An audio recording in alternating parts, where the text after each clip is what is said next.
Estamos aquí en un nuevo vídeo, esta vez un tanto especial como podréis comprobar por el título del mismo, pero se trata de un trabajo que por su complejidad ha derivado en un Word de 22 hojas que se suponía que tenía que exponer, pero como también podréis comprobar no me sería posible exponer este trabajo en 20 minutos.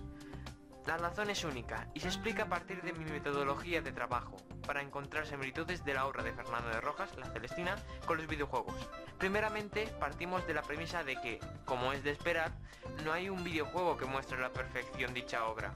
Por ello, divido la obra en diferentes apartados, prólogo, temas, personajes, contexto social en la obra e intención, son las que voy a exponer, que a su vez se dividen en subapartados, de los cuales voy buscando las diferentes similitudes. Antes de empezar, aviso de que, aunque trato únicamente con una parte de cada uno de los videojuegos que presento, tengo que exponer la situación de la historia de dicho videojuego y en varias ocasiones el final, por lo que este vídeo contiene bastantes spoilers de diversos videojuegos. Spoiler alert, the sweet potatoes suck. Para que los podáis evitar, dejo en la descripción cada uno de los apartados que trato con sus respectivos videojuegos, diciendo el nivel de spoiler de cada uno y el enlace del minuto de cuando empiezan. Sin más dilación, comencemos.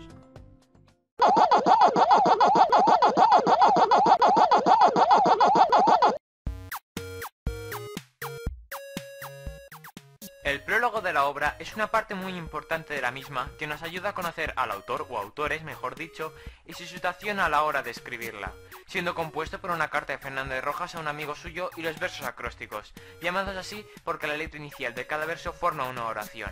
En este caso, Fernando de Rojas se presenta a sí mismo como la persona que se encargó de completar la comedia de Calisto y Melibea. En el mundo de los videojuegos tenemos una analogía muy interesante y que empezó de una manera muy parecida a la manera que lo hizo Fernando de Rojas.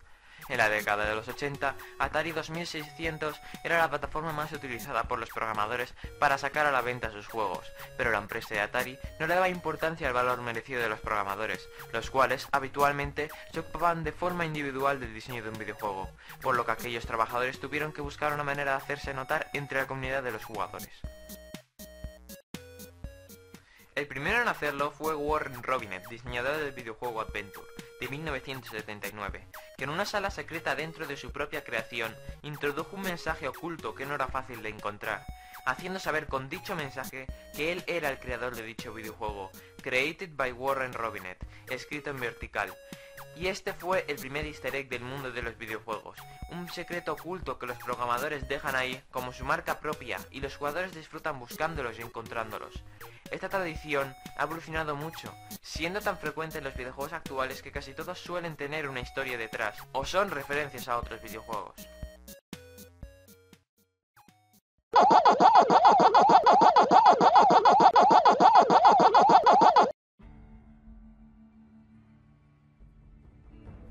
Es el que realizan Elisa y Areusa con Sempronio y Parmeno respectivamente. Por un lado, Elisa le da igual serle infiel a Sempronio concreto, porque al fin y al cabo es prostituta y intenta ganarse el pan, ocultando esa relación adúltera, pero no por no hacer sufrir a Sempronio, sino por no perderle como cliente. En cambio, Areusa accede a acostarse con Parmeno porque Celestina le ha chantajeado y no quiere que Centurio, su amigo, el cual está enamorado de ella, se entere de dicha relación porque podría llegar a peligrar su vida. Encontramos un claro ejemplo de amor por negocio en el juego Fallout New Vegas, donde deberemos realizar una misión bastante interesante. Nos la asigna James Garrett, pidiéndonos que contratemos a una serie de acompañantes para que satisfagan las necesidades de diferentes clientes adinerados. Te pedirá que contrates a un necrófago vaquero, a una persona con mucho carisma y a un sexy bot. Este último tiene la particularidad de que no es muy fino con su trabajo y antes de completar la misión te da la opción de realizar una entrevista, una manera de probar sus cualidades. Es decir, que deberemos de contratar personas para que se prostituyan. Después de haber completado la misión, se nos dará la opción de disfrutar de sus servicios por un módico precio de 10 chapas cada uno. Hay muchos otros ejemplos de amor por dinero en los videojuegos, como por ejemplo en la saga Grand Theft Auto, donde se pueden contratar los servicios de unas bellas chicas que no tienen otra manera de pagarse los estudios. También podemos ver esta profesión en varias entregas de la saga God of War, donde está la opción de realizar un particular minijuego, basado en una secuencia de Quick Time Events, es decir, de pulsar rápidamente una serie de botones, donde disfrutaremos de una orgía con diferentes mujeres que irán sumándose al espectáculo si realizamos con éxito la secuencia de botones. La enfermedad del amor que afecta a Calisto y Melibea en la obra tiene la siguiente serie de características. Es incontrolable, domina sus acciones, nubla la racionalidad y es culpable de todas las muertes de la obra, tal como lo expresa Preverio en su monólogo final. Estas se pueden ver a la perfección en el videojuego Beyond Two Souls. En este, la protagonista, Jodie Holmes, nace y convive diariamente con una entidad invisible unida a ella con poderes sobrenaturales, llamada Aiden. Ambos tienen una relación de amor-odio, pero siempre con un sentimiento de unión y de dependencia recíproco. Pero no es esta relación la que expresa ese amor, sino que es el propio Aiden el que simboliza el amor enfermizo. Primero, es incontrolable, ya que Jodie, aunque en varias ocasiones le da órdenes y Aiden obedece, en momentos determinados no puede controlarlo, y Aiden actúa de forma totalmente libre, y también el resto de entidades que aparecen en el juego. Las únicas maneras con las que han podido controlarlas son la tecnología, dominada por los políticos que intentan cambiar la mentalidad de Jodie para que se mueva por sus intenciones, tal como lo hace la Cerecina. Y la magia, utilizada para controlar ese amor, las entidades, por los chamanes navajos mediante un ritual, tal como lo hace también la Celestina. Es decir, que el que está enamorado, Jodie, no puede controlarlo, y solo uno, o en este caso un grupo que actúan con una sola intención, tienen lo necesario para controlarlo y beneficiarse de ello. Esa libertad de Aiden hace que las acciones de Jodie son dominadas por él, haciendo que cuando la desprecien por su rareza o intenten utilizarla, a Jodie le inunda la crueldad de ese amor, y la expresa haciendo arder una casa o enfrentándose a los SWAT, haciendo volar coches por los aires, destruyendo algún que otro campanario y derribando un helicóptero. Las acciones dominadas lo son por el amor, por lo que todas las acciones realizadas por Jodie y que son dominadas por Aiden no siguen un razonamiento lógico, como por ejemplo el hecho de que Jodie se enfrente a los soldados de la CIA y por tanto al gobierno estadounidense, sin importar las consecuencias de dichos actos, y de que después el porqué en ella de una forma casi letal. Por último, a lo largo de la historia hay diversas muertes o intentos de ello a personas inocentes o importantes en la vida de Jodie, que son resultado de la acción de Aiden o de las entidades malignas, como es el intento de muerte al padre adoptivo de Jodie, que la trata mal por su unión con la entidad, al niño del vecindario que la llama bruja cuando es una niña, a los adolescentes de la fiesta que la desprecian por ser diferente, los cuales son todos inocentes porque tal vez no traten bien a Jodie, pero no serían capaces de matarla. También es culpable tanto Aiden como las entidades malignas de muertes de personas importantes en la vida de Jodie, como su madre biológica, Cole Freeman, Sima Sani y Paul, los navajos, Ryan Clayton, el padre de Salim y Jamal Karif.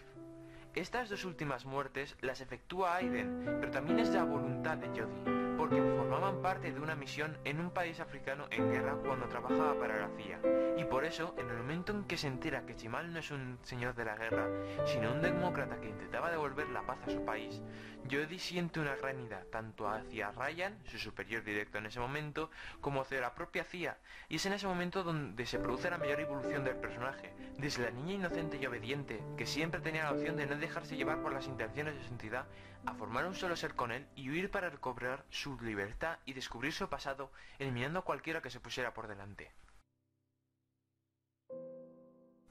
Resumiendo, Jodie en un principio se siente inferior en su mundo por tener dicho amor encima, por lo que siempre tiene la necesidad de negarlo, de huir de él, pero no puede. En el momento que Jodie descubre las verdaderas intenciones de las personas en las que había confiado, adopta ese amor y disfruta de él. Finalmente, acabado el juego, Jodie ha sobrevivido a la explosión del último portal de entidades, el Sol Negro, y ha perdido a Aiden, que se ha sacrificado para que ella pudiera vivir. Entonces Jodie nos cuenta cómo tiene un gran sentimiento de tristeza y de soledad por haber perdido a su amor, a Aiden. Pero esa evolución de ser una niña dulce perturbada por Aiden a una mujer fuerte que se une a la entidad para hacer frente a sus problemas, y el hecho de tener diversas personas en el mundo con las que compartir tiempo de su vida evita que caiga la idea del suicidio, al igual que lo hizo Melibea cuando perdió a Calisto.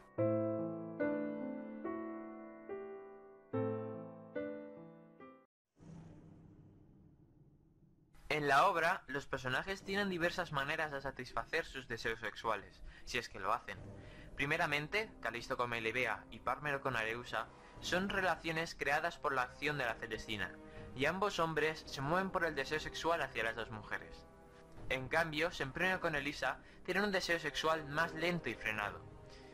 La Celestina, por su parte, individualmente alarga su vida sexual visionando la de otros, siendo principalmente la de Areusa con diversos hombres la que observa. Había tenido una intensa vida sexual en su juventud cuando ejercía de prostituta. Por último, Lucrecia se tiene que contentar observando y oyendo a sus señores disfrutar del sexo. Por eso expresa un deseo de poder acostarse con Tristán y Sosia, los criados de Calisto, cuando éste estaba retozando con Melibea en el jardín. Puede que haya muchos ejemplos de este tipo de relación en el mundo de los videojuegos, pero hay uno muy exagerado que ocurre en el videojuego Fallout 3, donde en medio de un desastre como es una guerra nuclear, puedes encontrar un edificio bastante interesante, la Casa Dukov. Es habitado únicamente por un hombre, Dukov, y dos mujeres, Cereza y Fantasía, que disfrutan del sexo y el alcohol como lo hubiesen hecho unos hedonistas, olvidando cualquier amenaza del yermo que les podría liquidar en cuestión de segundos.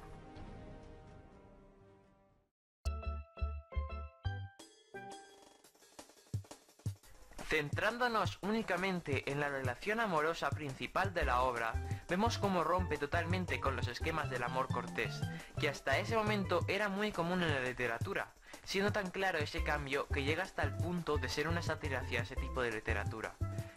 En cuanto a Calisto, empieza rompiendo ya el propio esquema del amor cortés, precipitándose en su primera conversación con Melibea en el huerto. Después de esto va adquiriendo diferentes características del amor cortés, ya que considera a Melibea como su diosa y compara su sufrimiento por el amor con el de Cristo, lo que se llama herejía de amor. Pero en cambio, sus acciones ante Melibea siguen siendo movidas por el deseo y la pasión, lo que al final concluye con su muerte. En Melibea también se puede ver porque empieza a comportarse sin la discreción ni mesura que toda dama debe tener, sino que llega a filtrear con Calisto en su primera conversación. El hecho de que su comportamiento no es nada igual al de una dama se confirma cuando se entrega pasionalmente a Calisto, sin concordar ningún tipo de matrimonio o unión formal, sino que prefiere los encuentros sexuales. Aunque tengo un ejemplo de una relación pasional que rompe lo cortés, me lo reservo para más adelante, e introduzco ahora un ejemplo de amor cortés en los videojuegos. La mayor parte de los videojuegos de la mayor franquicia de esta industria, Super Mario, se basa mucho en el modelo de la doncella que debe ser salvada, siendo claras excepciones juegos que se basan en deportes o pasatiempos y otros videojuegos varios de la misma franquicia en los cuales los papeles de los personajes cambian drásticamente, pero realmente la relación entre Mario y la princesa Peach es bastante distante, ya que tenemos la siguiente situación. Una princesa es atrapada por un rey monstruoso que convierte en enemigos y bloques a todos los ciudadanos de un reino, y un hombre, de menor estatus social que la princesa, debe rescatarla mediante acciones heroicas, incluyendo el derrocamiento de dicho rey, para acabar con un simple beso en la nariz o en la mejilla, dependiendo del videojuego en cuestión, como única muestra de afecto por parte de la princesa, pero que para el héroe, fijándonos en la expresión de la cara, no es insuficiente. Basándonos en las teorías que vienen de internet, podríamos decir que para completar el triángulo amoroso que se forma en las obras de la literatura trovadoresca, tendríamos a Bowser desempeñando el papel del marido celoso. Pero claramente esa afirmación no sería del todo cierta, pero de esta manera dicha relación se adaptaría al modelo del amor cortés, ya que el marido en sí se podría resumir como una figura autoritaria masculina que retiene a la dama.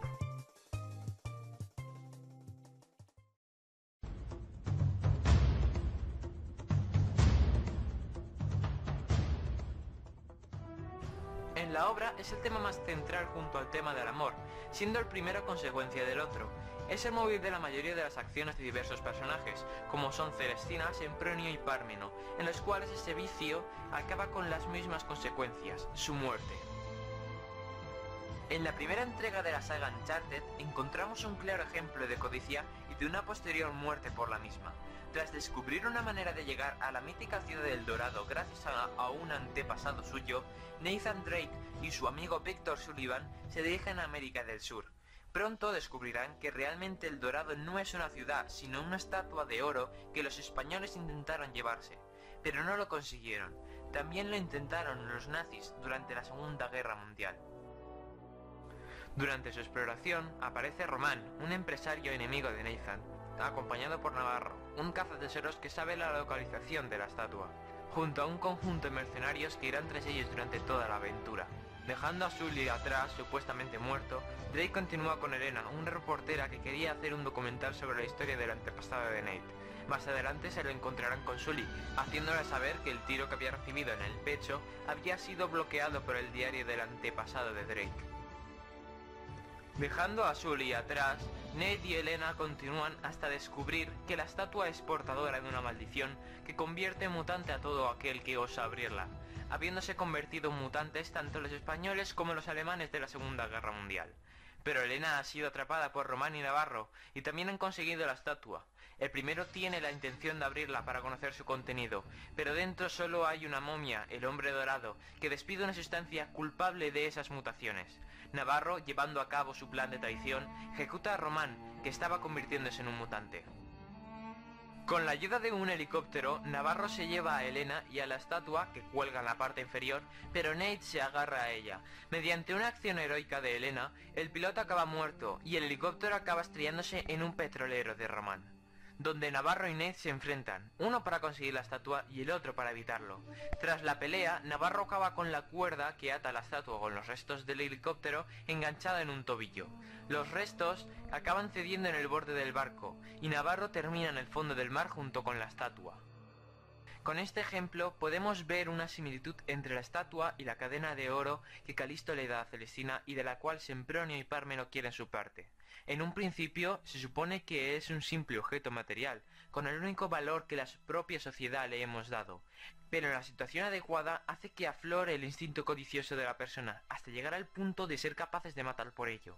Esto se simboliza muy bien en Uncharted, porque en todo momento se ve como todos son capaces de matar por conseguir la estatua. Por otro lado, la estatua tiene una especie de mecanismo de autodefensa para evitar que se la lleven, ya que convierte al que la abre en un monstruo capaz de matar a cualquiera. Es decir, la codicia es un arma de doble filo, ya que les ayuda a perder cualquier principio respecto a quitar la vida a una persona. Pero también les puede causar el convertirse en un monstruo de por vida, odiado por todos. Es algo parecido a lo que les pasó a Sempronio y Pármeno, ya que fueron capaces de matar a la Celestina, pero la codicia también actuó sobre ello, haciendo que se mataran al saltar por una ventana.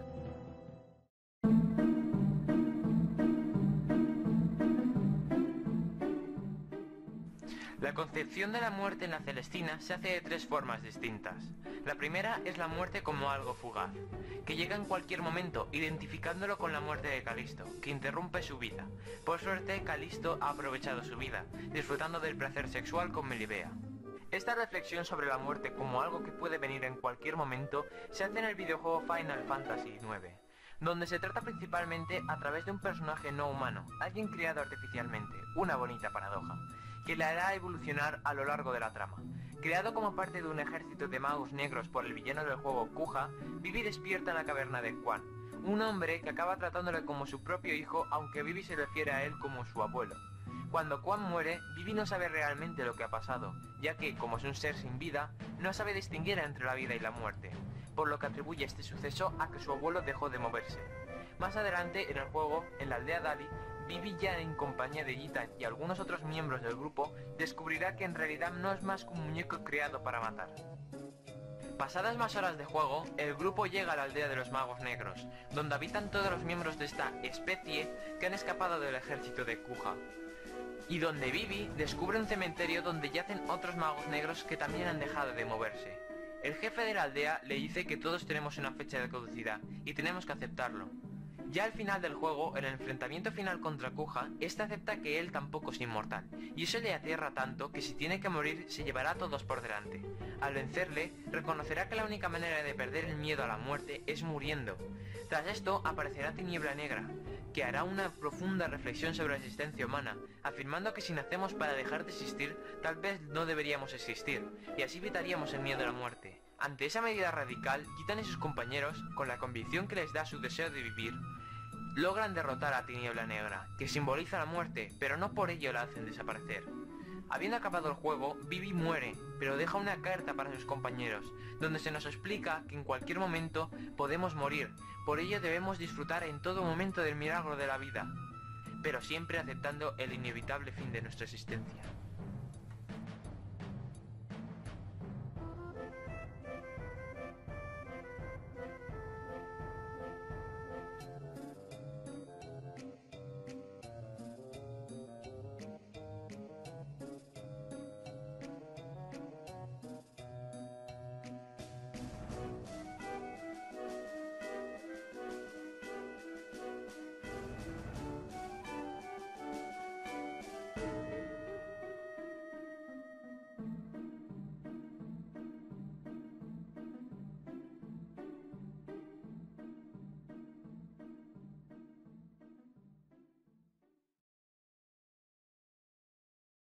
Por otro lado, las muertes de Pármeno, Sempronio y Celestina son todas producidas por la codicia, un comportamiento que destacan las personalidades de los tres personajes. Este tipo de muerte la hemos podido ver con el ejemplo de la codicia en el videojuego Uncharted.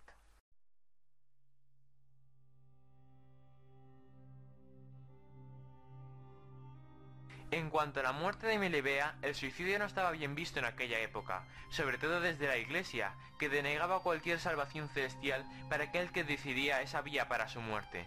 En cambio, Melibea no puede vivir sin su amado, y cree que la única manera de volver con él es que se juntasen en la propia muerte.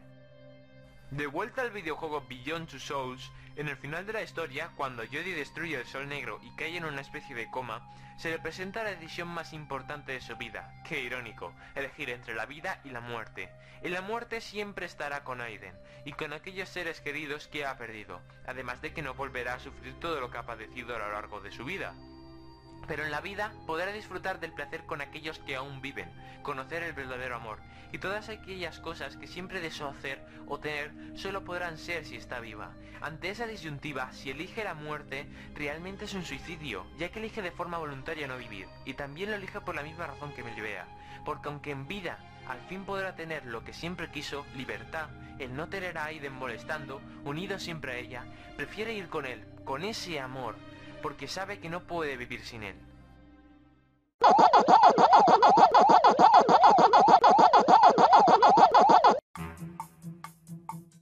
La Celestina, una puta vieja aficionada a la bebida que dedicó y dedica sus días al oficio del sexo por dinero, vendiendo tanto su cuerpo como el ajeno, porque siempre tiene el mismo motor de sus acciones, la codicia, aunque su apetito sexual también juega un papel importante en la historia.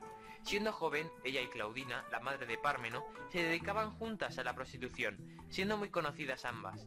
Gracias a esta relación tan estrecha, Pármeno empezó trabajando de muy niño para Celestina, pero en el momento en el que se produce la historia, no recuerda al criado. Cuando Jack descubre quién es, Celestina aprovecha su espléndida retórica para alabar a la madre de Pármeno, y así ganarse la confianza del criado, el cual no quería tener mucha relación con la vieja. Además de esto, Celestina le promete que le conseguirá a Areusa, prostituta y aprendiz que vivía con ella, a la cual también apela para conseguir lo que ella quería, que Pármeno dejase de ser fiel a su amo y que jugase por parte de Celestina al igual que Sempronio. Todo esto lo realiza por un único propósito y un único móvil, la codicia, que será también lo que le propicie su final en este mundo. Cuando esto ocurra, la acción se desequilibrará, tal como expresa Lucrecia, la criada de Melibea en un momento de la obra, diciendo que al no estar ya no hay nadie que resuelva los problemas que surgen.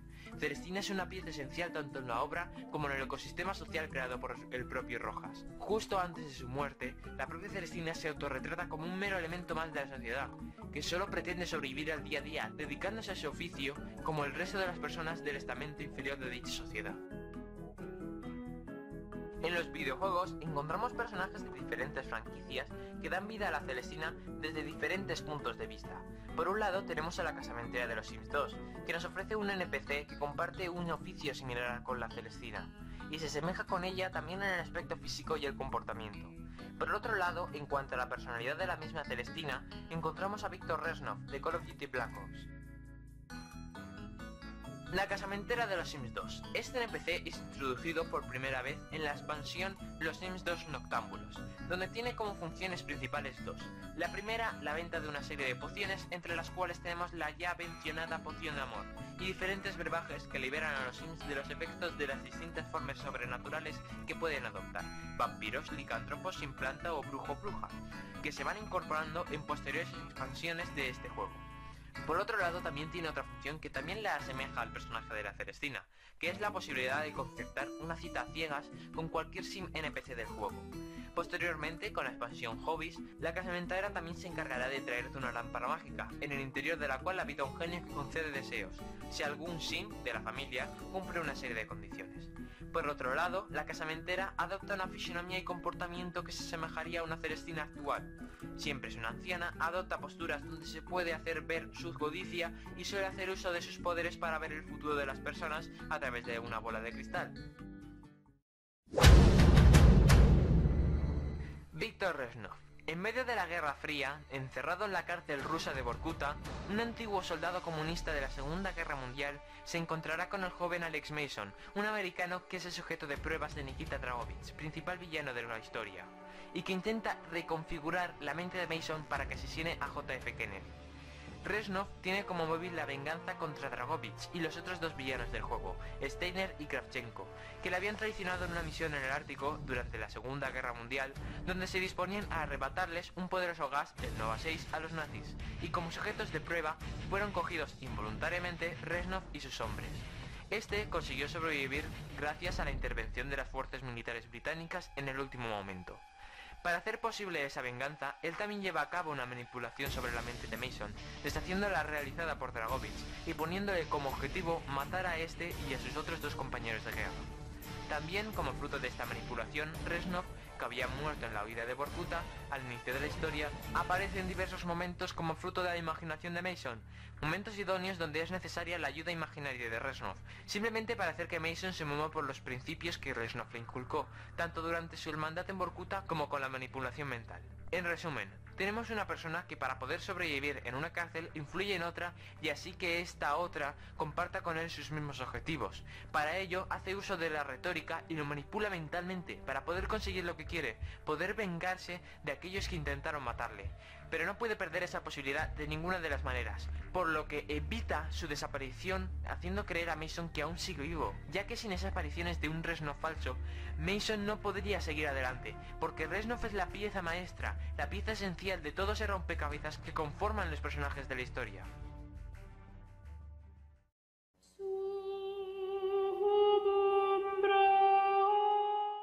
Durante toda la obra, es el perfecto modelo social del joven noble despreocupado, que solo piensa en sí mismo y en sus placeres, declarando así un egocentrismo puro, que en Calisto se manifiesta en una sola intención durante toda la obra, que es conseguir a Melibea, y así calmar su mal de amor. Para ello no le importa perder un poco de riqueza, ya que en el momento que contrata los servicios de Celestina, no se preocupa por la posterior transacción monetaria, o en este caso material, ya que le entrega una cadena de oro. En principio, antes incluso de encontrarse por primera vez con Melibea, ya muestra ese carácter despreocupado, pensando en su diversión, encontrándose con ella en su propia huerta, mientras él va persiguiendo a su halcón, tal vez practicando la cetrería.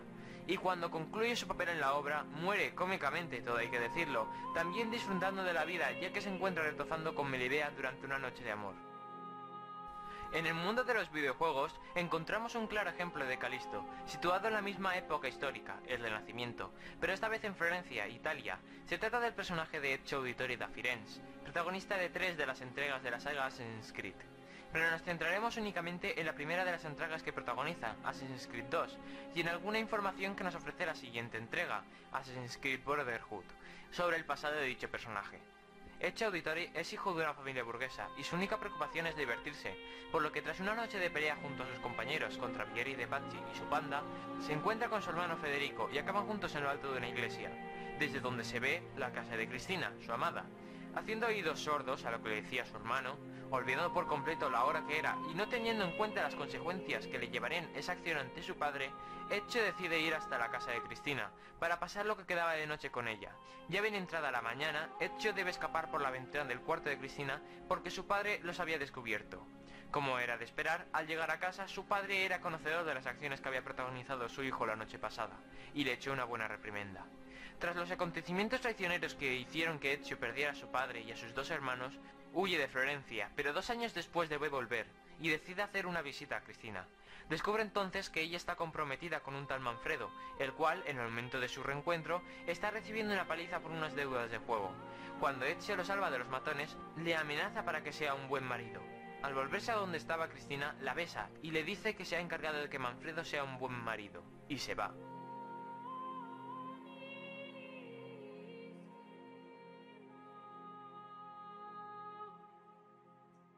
Pasan 8 años y Ezio se encuentra en Venecia para asistir al carnaval. De boca de su gran amigo Leonardo da Vinci, se entera de que Cristina y su marido también iban a asistir. Oculto con una máscara, Ezio esconde, sin que se entere, en el bolsillo de Cristina una carta en la que se hace pasar por su marido, y le dice que se encuentren en un callejón.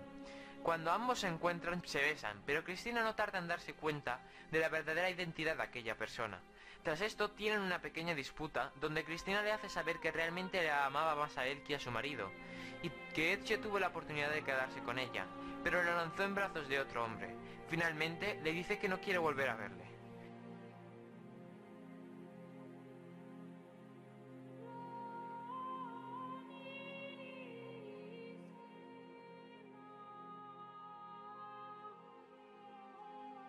Años después, Ezio vuelve a Florencia al saber que Lorenzo de Medici ha sido asesinado y que Girolamo Savonarola había tomado el control de la ciudad. Este envía una patrulla de soldados a por Manfredo y Cristina. A primero lo encuentra moribundo en la calle y le dice que estaban persiguiendo a Cristina. En un arrebato de furia, Ezio acaba con todos los guardias que iban tras ella, pero había sido herida de muerte. Desangrándose en sus brazos, Cristina le muestra el colgante que Ezio le había dado antes de que se fuera de Florencia la primera vez, diciéndole que siempre había estado con ella. Justo antes de morir, dice que ojalá hubieran tenido otra oportunidad. Tras todos estos sucesos que ocurren en el marco temporal de Assassin's Creed 2, en la posterior entrega, Assassin's Creed Hermandad, Ezio va viendo en Roma mujeres que le recuerdan a Cristina. Cuando te acercas a ellas, empiezas diferentes misiones que se basan en flashbacks sobre partes de su relación con Cristina, las cuales no se conocían anteriormente. Esa obsesión por Cristina nos hace ver que Ezio aún la ama, pero su labor principal, que en ese momento es la lucha de su credo contra los templarios, es más importante que el amor.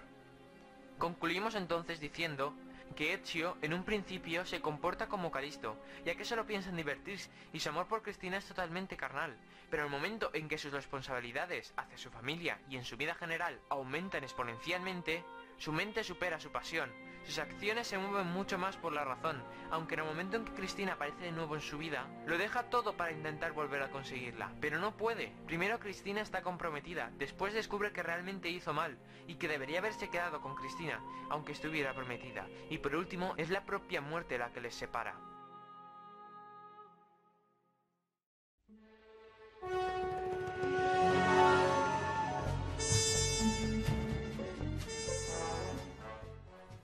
Empieza con una personalidad que se reafirma en los valores de la vida burguesa y defendiendo su nombre y el honor de su familia, y de esa manera rechaza a Calisto.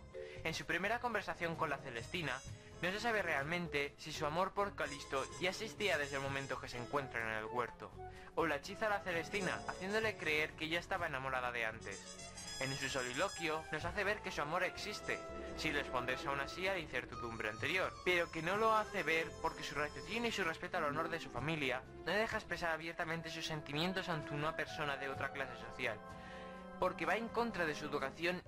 Por ello, vuelve a hablar con Celestina, para que le diga verdaderamente que está enamorada, y así poder darse plenamente a Calisto.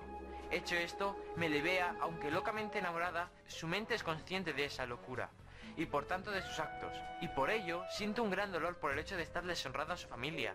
Cuando ya Calisto ha muerto, ella se dispone a suicidarse, pero antes tiene una conversación con su padre, diciéndole que debe ir con su amado.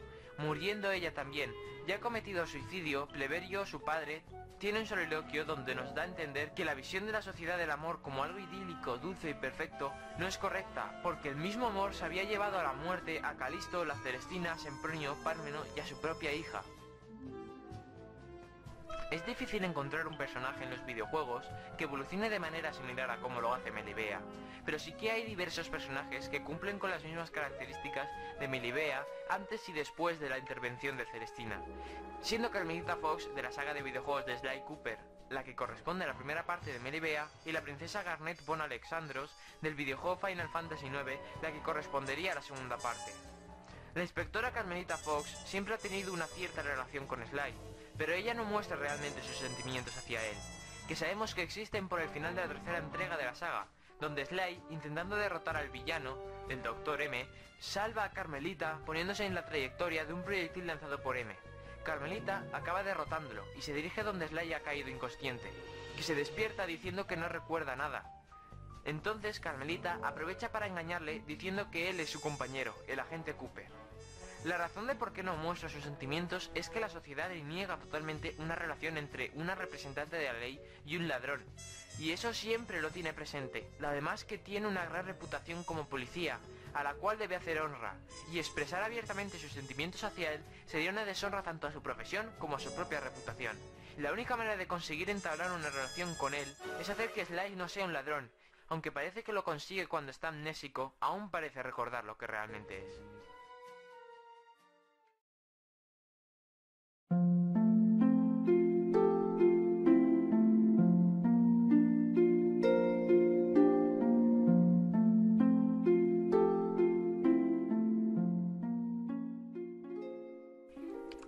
princesa Garnet va desarrollando una gran relación con Gitan, para acabar por enamorarse de él, dejando atrás todos los convencionalismos de la nobleza, tal como demuestra en diferentes momentos de la historia en los que intenta comportarse como la gente normal. Pero se siente afligida por la traición y el deshonor a su familia, ya que sabe que el comportamiento tan violento de su madre, la reina Bran, no es más que el resultado de las artimañas de Kuja, el villano de la historia, y demuestra ese afecto y honor hacia su linaje cuando cae en tristeza al morir su madre, prometiéndole que honraría a su familia siendo una gran reina, papel que no desempeña plenamente hasta el final de los hechos ocurridos en el juego.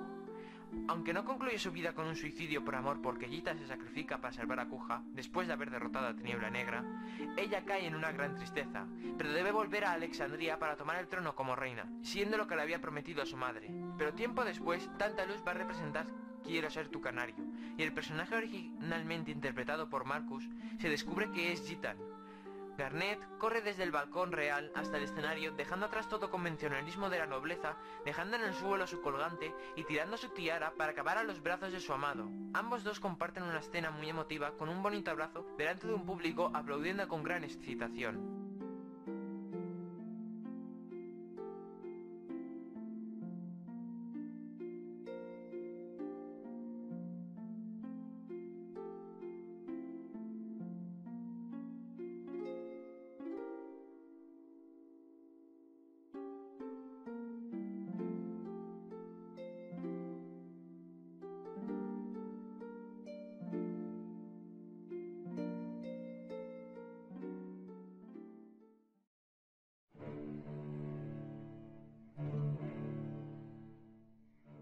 El padre de Melibea se nos muestra a la perfección al final de la obra, con su lamento justo después del suicidio de su hija.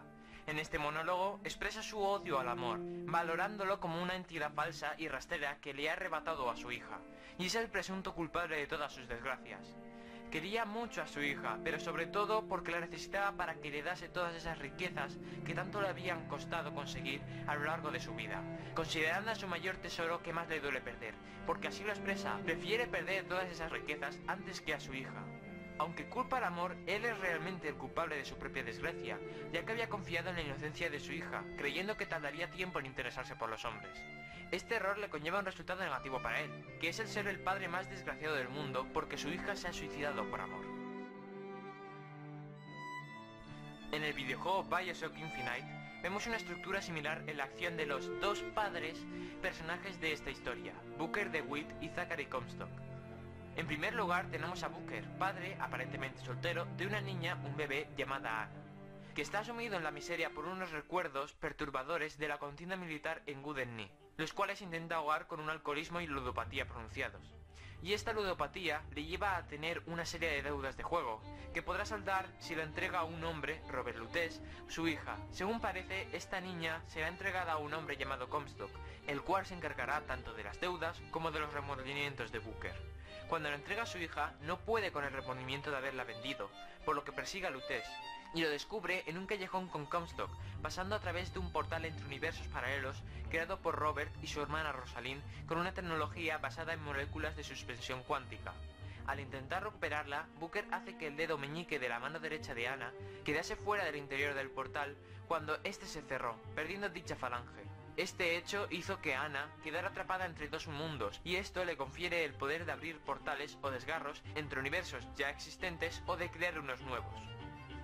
A través de dicho portal llegan a un universo paralelo donde Booker decidió adoptar la fe cristiana mediante el bautismo, adoptando el nombre de Zachary Comstock, y alejarse por completo de su oscuro pasado. Entonces conoce a Rosalind Lutez, una mujer brillante, y juntos crean Columbia, una ciudad utópica que flota sobre las cabezas del resto de los mortales.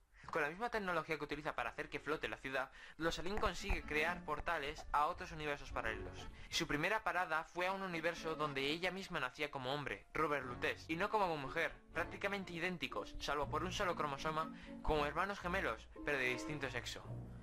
Comstock, muy observador en el trabajo de Rosalind, empieza a envejecer rápidamente, sufre por diversos tumores cancerígenos y se queda estéril, por la exposición prolongada a la máquina que se encarga de crear portales. Gracias a ese artefacto es conocedor de un futuro prometedor a su causa, viendo como una flota de dirigibles bombardea Nueva York, donde reina el caos entre las llamas, siendo su hija la que lidera el ataque. Es entonces cuando se hace llamar el profeta y envía su mensaje al pueblo de Columbia, que lo alaba y adora sin resistir, salvo algún que otro rebelde como los Vox Populi. El gran problema es que su esterilidad no le permite dejar descendencia, por lo que decide encontrarla en algún universo paralelo. Es entonces cuando se descubre a sí mismo en otro universo, siendo padre de una hija, y decide aprovecharse de la deplorable situación de Booker para llevarse a la niña, prometiéndole que saldaría sus deudas, pero en realidad no es capaz de tal cosa. DeWitt, por los remordimientos de haber vendido a su hija, se tatúa en su mano derecha las iniciales de su hija, A.D., Anna DeWitt. Conocedor de que en diversos universos paralelos Booker será el culpable de que la profecía no se cumpla, Comstock utiliza esa marca como una manera de identificar al falso pastor, una figura malvada que va en contra de los objetivos del pueblo de Columbia, y así hacer entorpecer el camino de Booker, el cual intentará recuperar a Elizabeth, el nombre que recibió Anna cuando Comstock la consiguió, recordando reiteradamente el momento en que Robert Lutes le pide a la chica, refiriéndose a Anna, para poder saldar a sus deudas. Es decir, que Booker quiere rescatar a Elizabeth creyendo que saldará sus deudas, pero en realidad ya lo habrá hecho habiendo entregado a Anna cuando era un bebé. Por otro lado, para evitar que Booker rescate a Elizabeth, encierra a esta en la Torre de Columbia, donde estará custodiada por Songbird, un pájaro gigante mecánico y autómata creado por los Lutes, que protegerá a Elizabeth si Booker intenta recuperarla.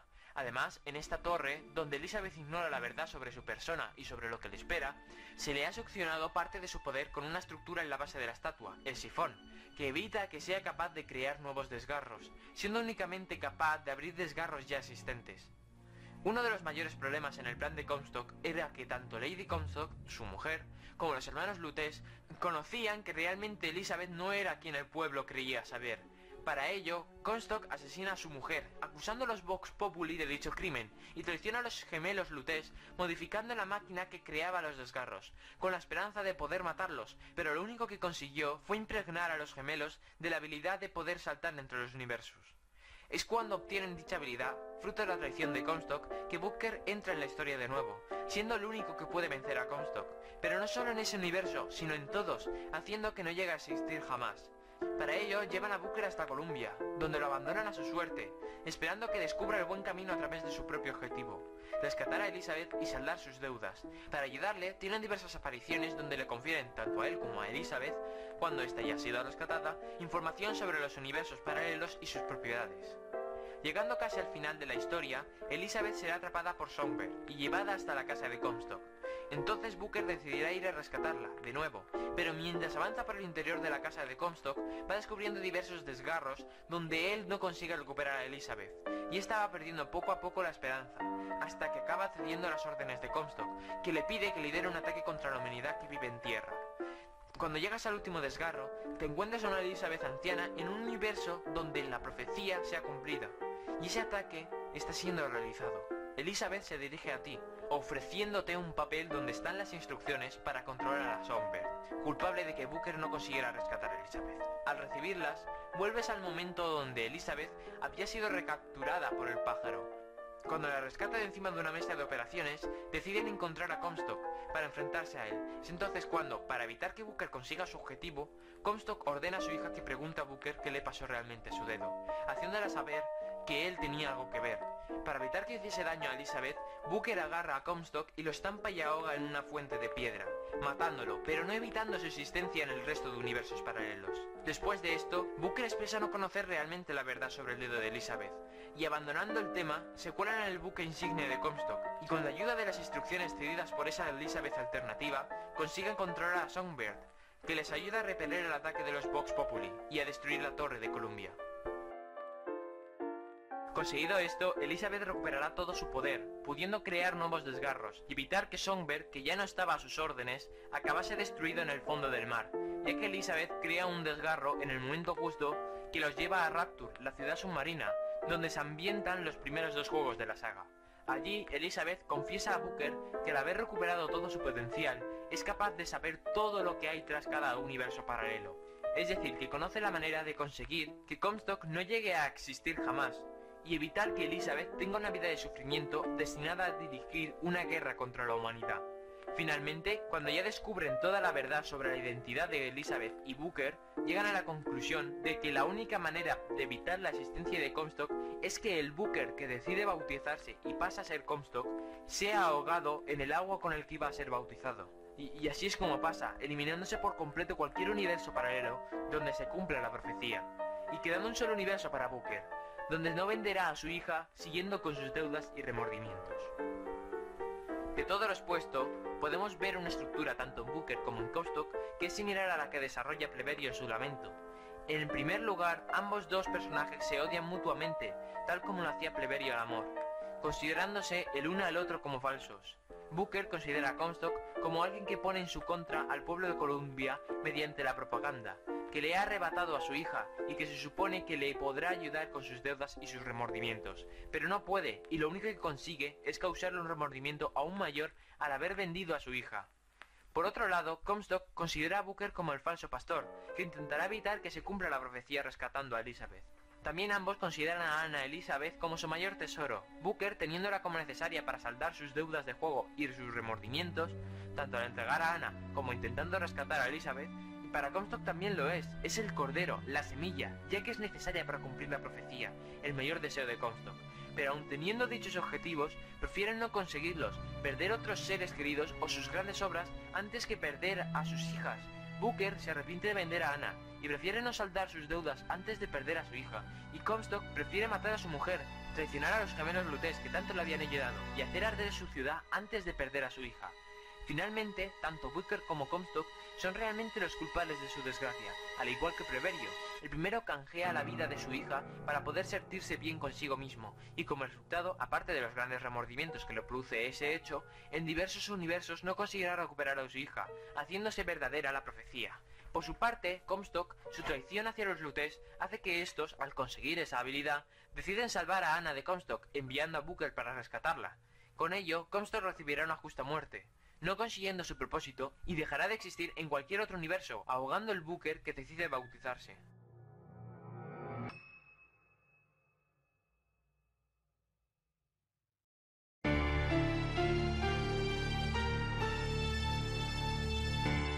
Se caracteriza en un principio como un criado fiel a su amo, Calisto, que desaconseja el pedir ayuda a Celestina, ya que él conoce su verdadera cara, y no la fama que se ha labrado entre la gente.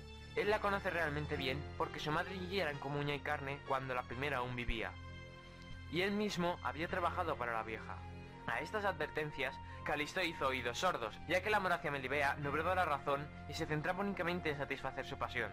A Sempronio, el otro criado de Calisto y que intenta aprovecharse de él, no es fiel a su amo, le interesa que Pármeno se ponga de su lado, y para ello pide ayuda también a la Celestina, famosa por su astucia y retórica, para que consiga que Pármeno confíe en ella, y así que engaña a su amo. Esto lo consigue Celestina ofreciéndole algo que le corrompe totalmente, que es el placer sexual junto a Areusa, prostituta al cargo de Celestina. A su vez, esa también tuvo que convencer a la prostituta de que accediese al trueque. Además de esto, Celestina también consigue camelar a Pármeno, alabando a su madre durante un desayuno en su casa junto a Sempronio, Areusa y Elicia. Tras corromperse, sabe que aprovechándose de su amo podrá conseguir su beneficio económico, y por ello es por lo que apuñala a Celestina, aquella que la corrompió acaba muerta por él, corrompiéndose aún más y degradándose como persona por una simple cadena de oro, un elemento material en la vida que perderá todo valor en la muerte.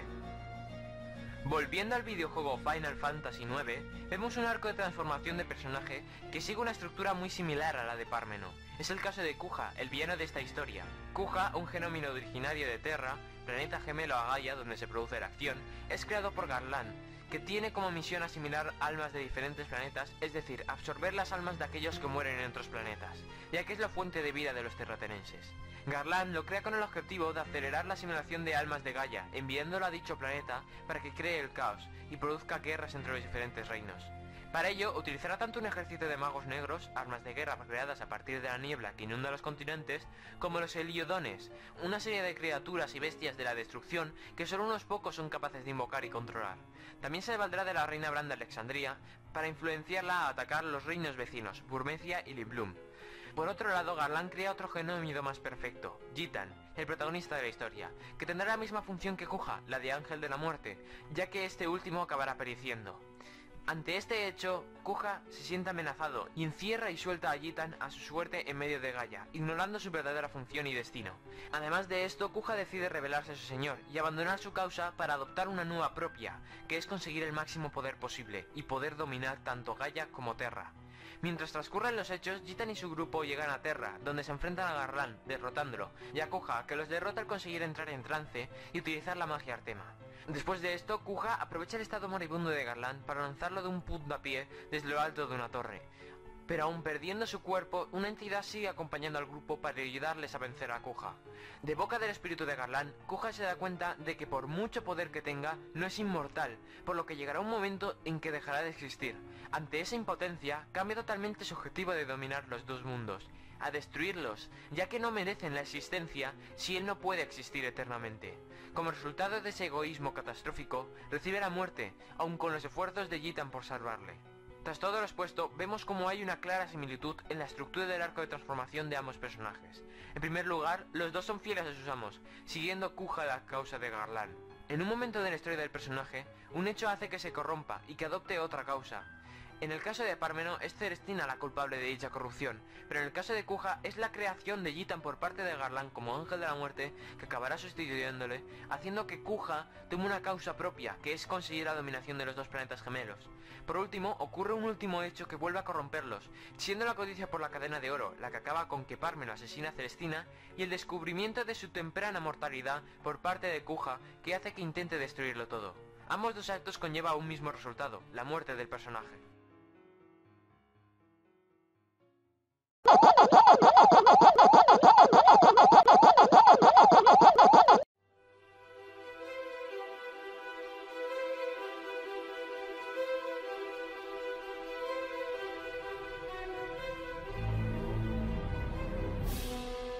Basándonos en la obra de divulgación de Ronald Tobias, el guión y la trama, para la creación de un correcto guión audiovisual, sostenemos que toda historia, tanto en el medio audiovisual, en la literatura como en los videojuegos, se sustenta en 20 tramas maestras o universales que se basan en la acción de la misma historia, las relaciones entre los personajes o en el arco de transformación de los mismos. En nuestro caso, en la Celestina, denotamos un claro caso de una trama de arco de transformación, el precio del exceso, ya que sigue la siguiente estructura generalizada en los principales personajes de la obra. Uno de los personajes prueba o descubre la posibilidad de placer o de saciar una necesidad, en este caso serían dinero y amor, por parte de diferentes personajes. Al conseguir dicho objetivo, lo hará experimentando esa posibilidad al máximo, sin atenerse a las consecuencias, pero estas acabarán por superarlo como ser humano que es, lo que provocará diversos sucesos según la naturaleza del personaje en cuestión y del exceso que comete. En este caso tendríamos dos tipos de consecuencias, que serían la muerte del personaje o la pérdida de un ser querido, lo que acabaría por provocar el suicidio del mismo personaje. En la Celestina, entonces, todos los excesos cometidos desembocan en el mismo sitio, a la muerte, y aunque el dinero es un motor de ellos, no es más que una consecuencia en la historia del otro gran exceso cometido por algunos personajes, que es el amor. En el mundo de los videojuegos no encontramos muchos casos que compartan esta trama maestra, pero hay uno que sigue la misma estructura, pero haciéndola un poco más enrevesada. Sería el videojuego Star Wars El Poder de la Fuerza. En este controlarás a Galen Marek, el aprendiz secreto de Darth Vader, antes de los sucesos de la trilogía original. Tu Lord te promete que pronto, con su debido entrenamiento, podréis vencer al Emperador Palpatine y controlar la galaxia juntos. Tras acabar con algunos de los pocos Jedi que quedan por la galaxia después de la Orden 66, Darth Vader le dice a Galen que no están preparados para acabar con el Emperador, por lo que el aprendiz deberá simpatizar con los enemigos del Emperador, los rebeldes, sin revelar sus verdaderas intenciones. Ello le lleva a reencontrarse con un antiguo Jedi que derrotó como parte de su entrenamiento, el General Kota. Este le habla de un contacto que tiene con un importante líder político que se quiere rebelar contra el Emperador. Tras una encarnizada batalla contra una Sith, rescata a Bail Organa, el contacto de Kota, que había sido secuestrado. Tras esto se celebra una asamblea en Corellia, donde ponen las bases de lo que más tarde se conocería como la Alianza Rebelde. Pero, de pronto, el Imperio irrumpe en la sala, entrando en escena Darth Vader, quien revela las verdaderas intenciones de Galen y también le hace conocedor de su traición, diciéndole que no la necesita para derrocar al Emperador. Cuando es rescatado por su piloto, Juno, ya no le mueve su ansia de poder, sino la venganza hacia Vader.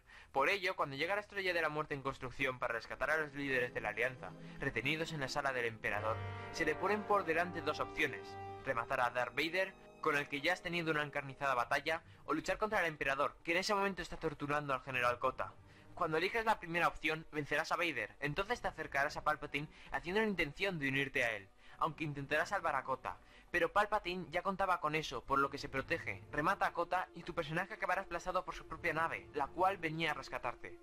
Después de esa escena, te encontrarás en una camilla de operaciones con una vestimenta un tanto robotizada, al igual que Vader después de su batalla en Mustafar con Obi-Wan Kenobi.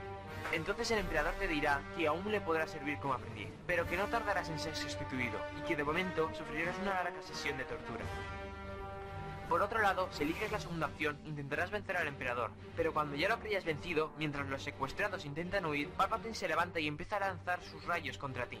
Los detendrás con tus manos, hasta que, cuando ya los líderes de la alianza están a salvo, una explosión acaba contigo, dejando, aún así, vivos tanto a Vader como a Palpatine. Gracias a esta acción, la alianza se salva de su final y podrá prosperar en su lucha contra el Imperio, y como símbolo de su ayuda, la alianza rebelde adopta como emblema el de la familia Marek. En resumen, Galen empieza con la convicción de poder dominar la galaxia y de obtener todo el poder posible que le ofrece el lado oscuro. Por ello, acepta todas las misiones de su amo, Lord Vader, aunque éste le trate como un esclavo. Pero Galen cree que Vader es su único medio para obtener lo que quiere. Ese exceso de ansia de poder le provoca una ceguera ante las verdaderas intenciones de Vader. Por ello, cuando descubre su traición de boca del propio traidor, el personaje sufre una evolución muy importante, dejando atrás su vida como Sith y autodominándose Jedi, el cual intenta ayudar a la rebelión, pero con una intención tan importante como esa, que es vengarse de Vader. Por ello, por esa balanza tan equilibrada de principios, se le pone por delante ese momento de decisión tan importante que cambiará el futuro de la galaxia de forma radical. Por un lado, se dejará llevar por su nuevo exceso, la venganza, cuyas consecuencias será la disolución de la alianza rebelde y una corta vida de torturas por parte del emperador. Por otro lado, dejándose llevar por su otra misión, la de salvar la alianza, acabará muriendo, pero como un héroe, para ser recordado por las generaciones venideras.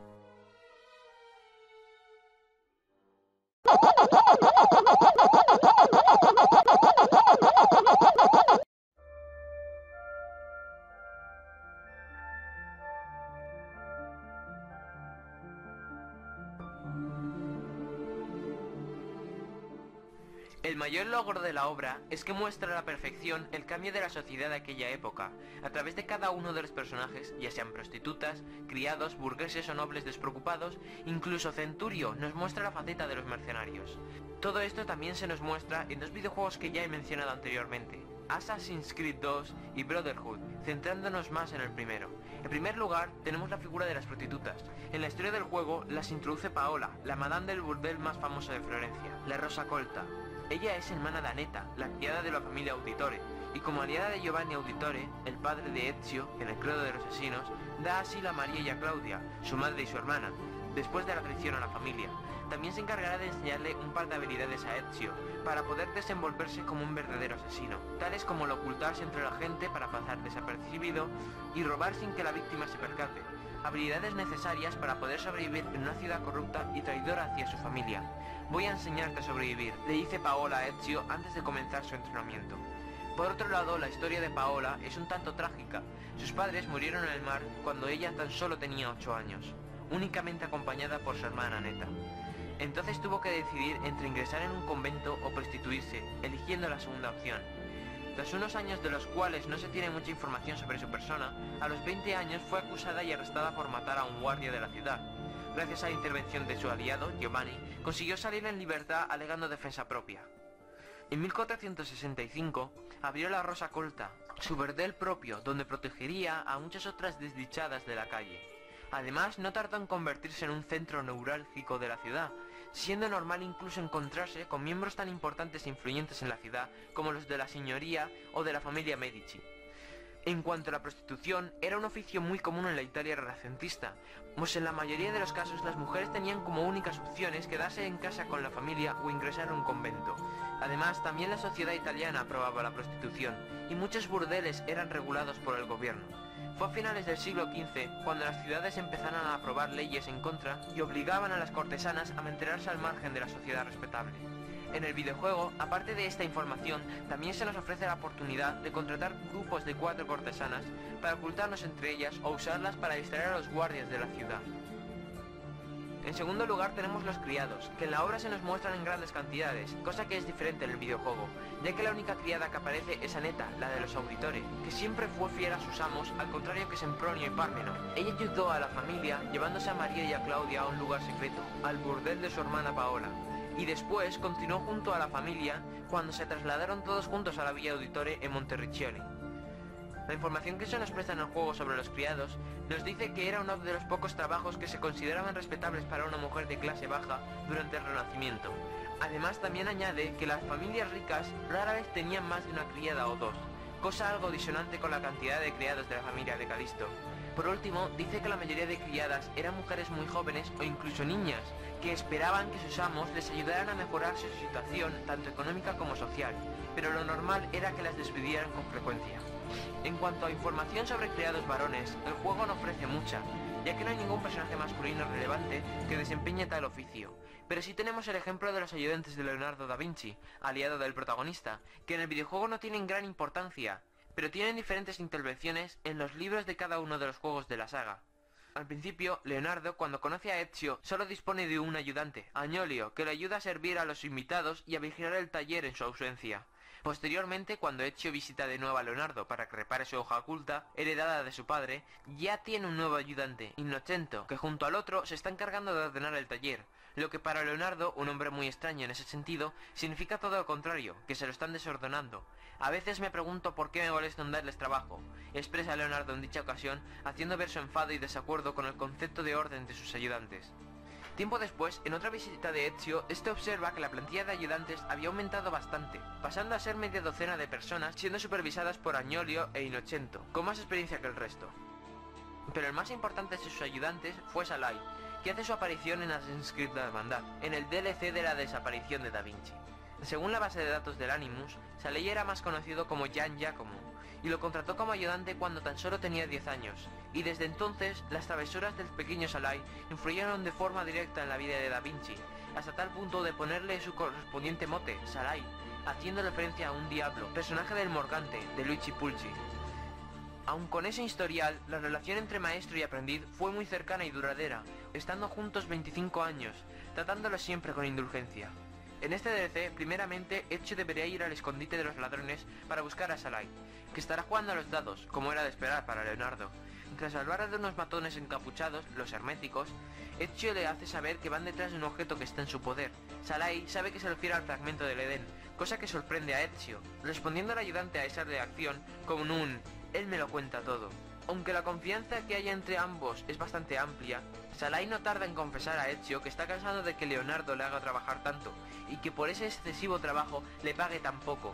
También confiesa que para satisfacer esa escasez de dinero, no le cuesta quitarle unas cuantas monedas a Leonardo, sin que éste se entere, pero aun teniendo esa cantidad de trabajo, Salai reconoce pasar bastante tiempo fuera del taller, paseando de taberna en taberna. A continuación de ello, al llegar al taller, descubren que Leonardo ha sido secuestrado.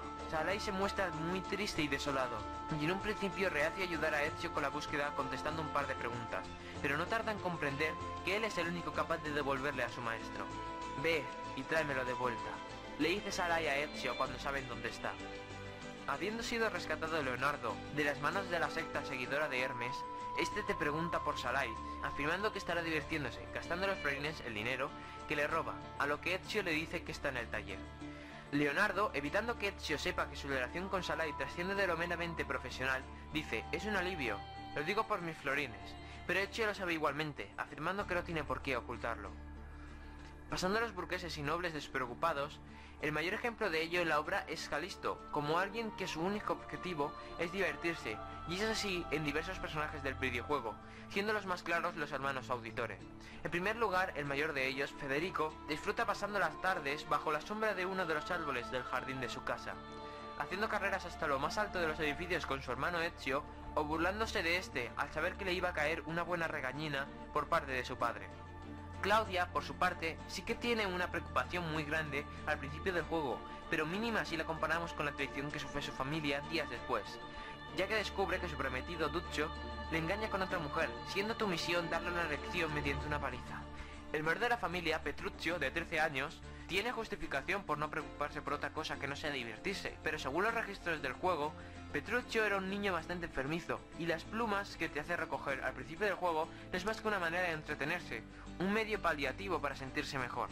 Por último, Ezio, sus preocupaciones eran la diversión, su relación con Cristina y la defensa del nombre de su familia, peleándose con Vieri y Betsy. Pero esas dos últimas también eran un medio de diversión, ya que no le importaban las consecuencias de llegar tarde a su casa al quedarse toda la noche con Cristina y por pelearse con Patsy y sus hombres. en su horizonte laboral, tiene en cuenta que pronto deberá dedicarse al negocio de su padre, el Banco Uditore, pero prefiere rehuirlo pensando poco en ello. Todo esto cambia en el momento que Uberto Alberti traiciona a la familia y Giovanni, Federico y Petruccio acaban colgados frente al palacio de la Signoria. Claudia acaba traumatizada y sobre Ezio cae una de las mayores responsabilidades de su vida, asegurar la vida de los pocos miembros restantes de su familia y vengarse de los culpables de aquello. En el juego expresa muy bien dicha despreocupación e inocencia en un mundo corrupto y conspiración, nombrando la primera secuencia, antes de dicho acontecimiento, Bendita Ignorancia.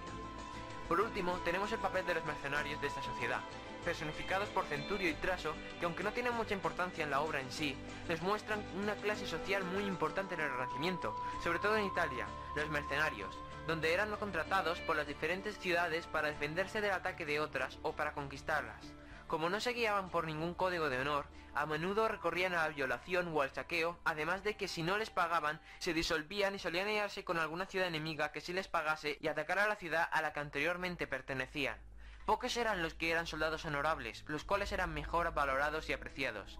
En los videojuegos, aparte de esta información, se nos ofrece la figura de Bartolomeo d'Alviano, un condottiero, figura militar renacentista, que era pagado por las ciudades o estados para que reclutase a los mercenarios, famoso por ser un soldado astuto y lleno de recursos, interviniendo en diferentes confrontaciones militares, tanto en Italia como en Francia, que le ayudaron a ganarse una fama entre los ejércitos, llegando a enfrentarse hasta el mismísimo Rodrigo Borgia cuando ya ejercía como papa.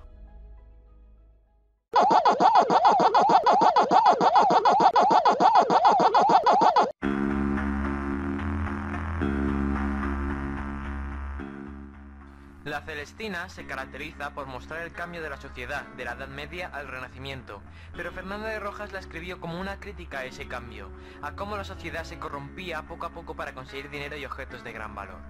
Algo muy similar está ocurriendo en los videojuegos actualmente.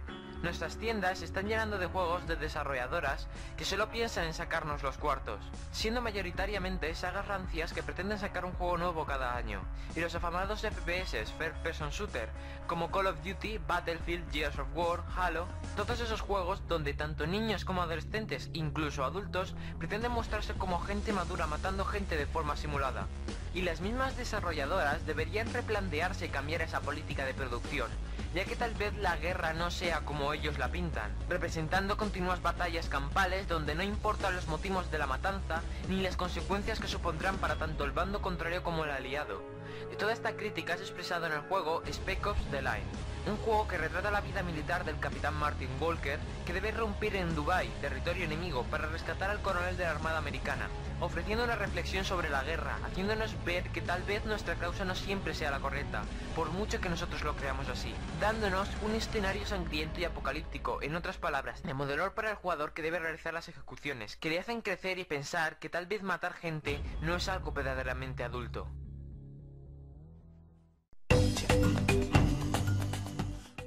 Bueno, ahora que ya hemos acabado, podríamos decir que aunque han pasado algo más de 500 años de la publicación de la Celestina, encontramos bastantes similitudes con los videojuegos.